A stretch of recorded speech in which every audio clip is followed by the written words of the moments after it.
1 और 2 में मिलता है। उसके बाद मनु और सतरूपा जी ने आदि सनातनी पूजा को त्याग दिया और सनातनी पूजा शुरू कर दी। केवल ओम नाम का जाप तथा तप करना शुरू कर दिया। रामचरितमानस के बाल कांड के दोहा नंबर 143 चौपाई नंबर 1 में प्रमाण है कि करहीं आहार साख फलकंदा सुमिरहीं ब्रह्म सच्चिदानंदा पुनि हरि हेतु करण तप लागे बारी आधार मूल फल त्यागे। वे साख फल और कंद का आहार करते थे और सच्चिदानंद ब्रह्म का स्मरण करते थे। फिर वे श्री हरि के लिए तप करने लगे और मूल व फल को त्याग कर केवल जल के आधार पर रहने लगे। दर्शकों, यहाँ साफ लिखा है कि मनु और सतरूपा पहले सच्चिदानंद ब्रह्म अर्थात पूर्ण परमात्मा की भक्ति करते थे तथा गीता जी अध्याय 17 श्लोक 23 में बताए गए ओम तत्सत सांकेतिक मूल मंत्रों का जाप करते थे।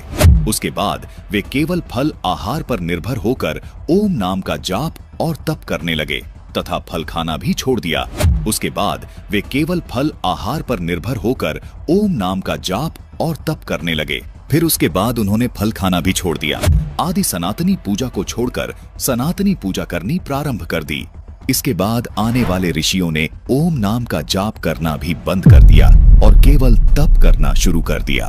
दर्शकों, रामचरितमानस में वर्णित इस दोहे से ये स्पष्ट हो गया कि मनु और सतरूपा ने आदि सनातनी पूजा को छोड़कर सनातनी पूजा शुरू कर दी थी। इसके बाद इक्ष्वाकु तथा इक्ष्वाकु के बाद नाभिराज तक सनातनी पूजा चली और ऋषभदेव से सनातनी पूजाओं का अंत हो गया। मनु जी ने चारों वेदों को प्रभुदत्त माना तथा उन्हीं के आधार से ओम नाम को विशेष महत्व दिया तथा यज्ञ भी करने लगे, जो सनातन धर्म की साधना कही जाती है।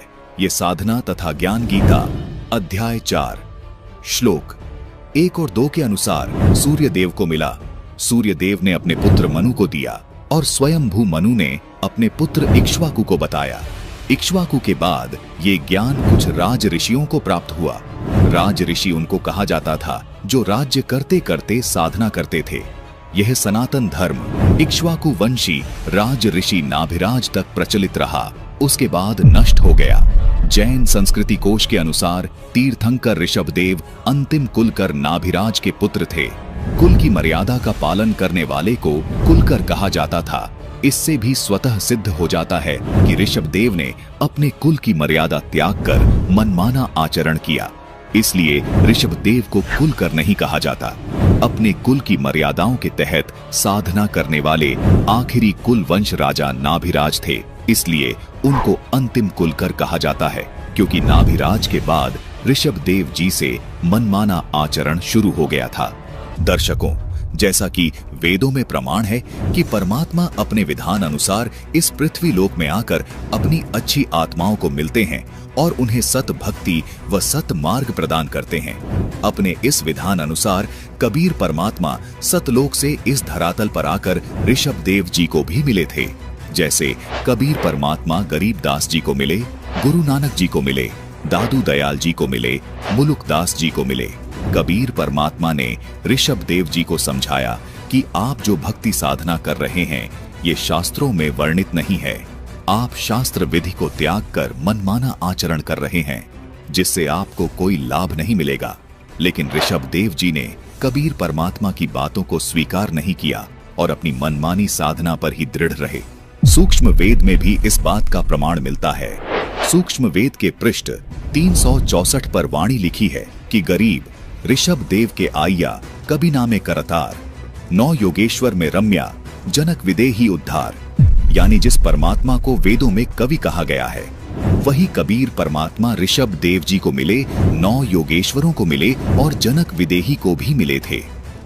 इनमें से केवल जनक विदेही ने परमात्मा कबीर जी की बताई साधना को स्वीकार किया और कुछ समय तक ही कबीर परमात्मा द्वारा बताई गई साधना की, जिस वजह से जनक विदेही जी का अगला जन्म गुरु नानक जी के रूप में हुआ।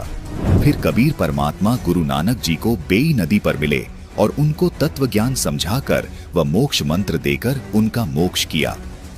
कबीर परमात्मा ने ऋषभदेव जी को भी बताया था कि वेदों में जिस अविनाशी परमात्मा को कवि कहा गया है, वो कवि यानी कबीर देव मैं ही हूँ, मैं ही अविनाशी परमात्मा हूँ।